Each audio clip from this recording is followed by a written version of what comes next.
السلام عليكم ورحمة الله وبركاته. مقطع اليوم عن البطل الجديد فريدرين.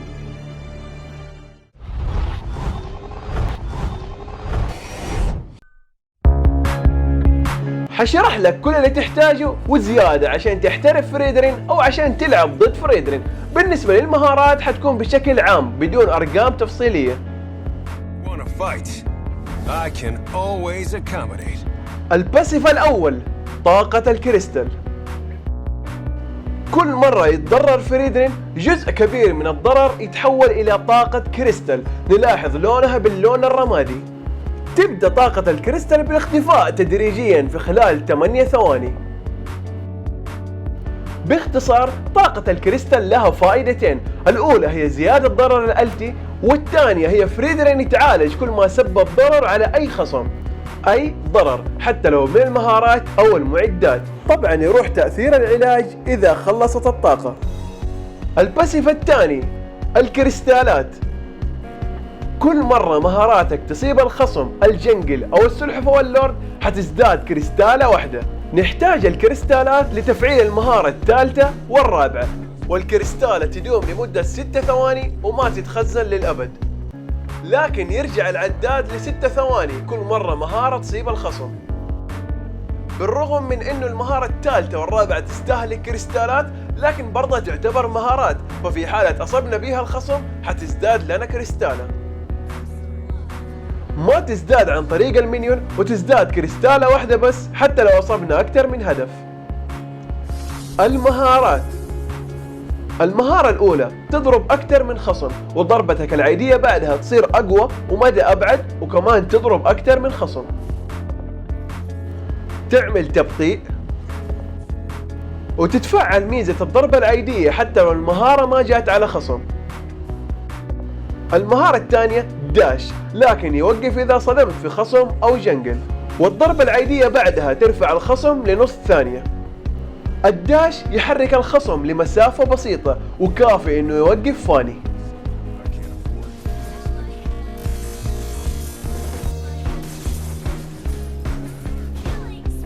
يا عيال الجيم ده كان مرعب، 15 كل نص ساعة، اكثر من 50 كل اجداء، بس فزنا ما عليكم.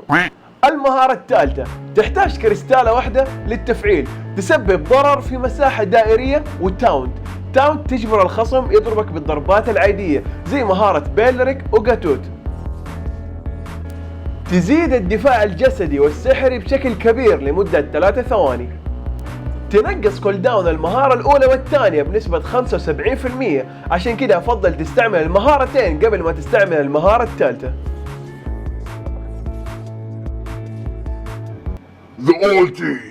الألتي يحتاج 3 كريستالات للتفعيل، ويزداد ضرر الألتي كل ما زادت طاقة الكريستال.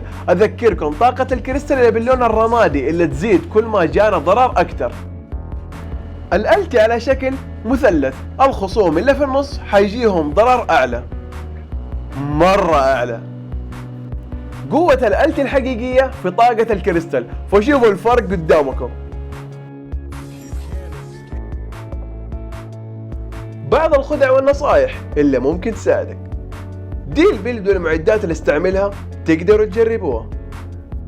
ضروري أول سلاح تشتريه هو قطعة النار من الخوذة الملعونة حتى لو الخصم كلهم ضرر جسدي. بسبب باسيف فريدرين حيكون جدا فعال في بداية الجيم، وحتتعالج من المينيون والخصم. والإمبلم ده من وجهة نظري هو أفضل شيء لفريدرين، لأنه المهارة الثانية والثالثة كلها تفعله.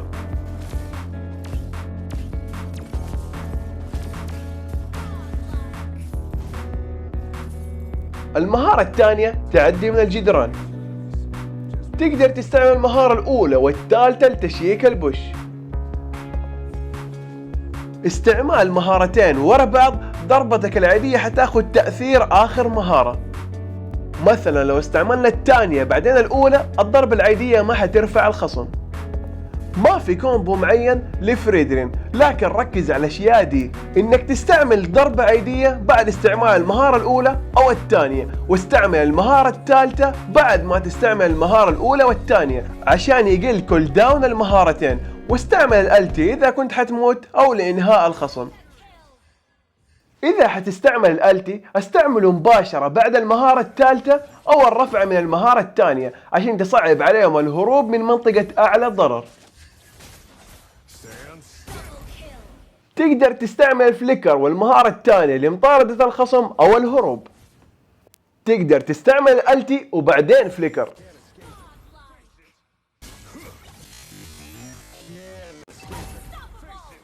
استعمال المفضل خصوصا في التيم فايت هو المهارة الثالثة وبعدين فليكر.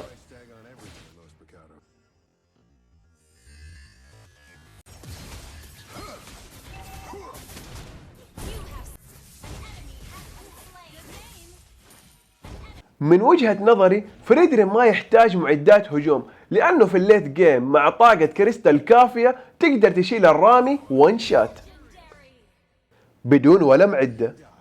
أشحن كريستالات من وحوش الجنجل وابدأ الفايت بفول ستاك.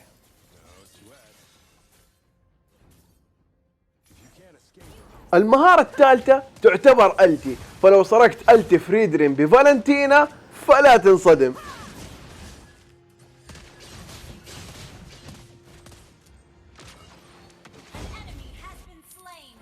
استعمل المهارة الثالثة عشان تبعد الخصم عن فريقك او ممكن تقرب الخصم للبرج. وكذا خلصنا شرح فريدرين. اتمنى انه عجبكم واكتبوا لي في التعليقات ان في اي معلومة نسيت اني اذكرها. بترككم الان مع مونتاج بسيط على الشرح اللي قلناه. مشاهدة ممتعة. You lose, you die. That's the rule.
مجرد تاونت مع فليكر.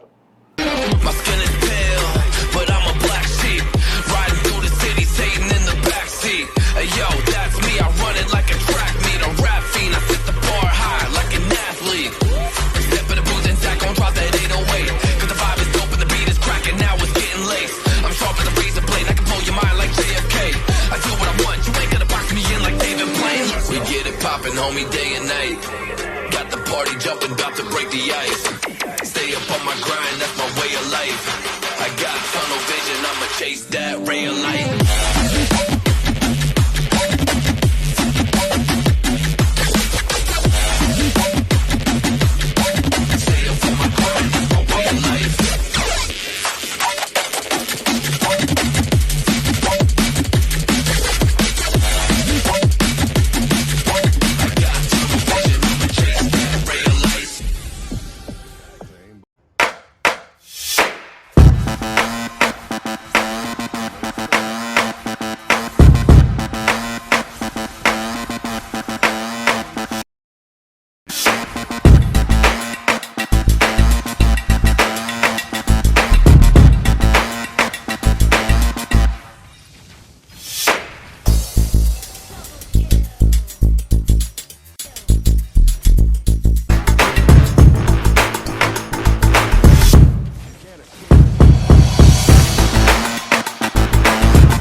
وكذا خلصنا مقطع اليوم. ان شاء الله عجبكم المقطع. كالعادة لا تنسوني باللايك والشير، يمكن يعجب الغير.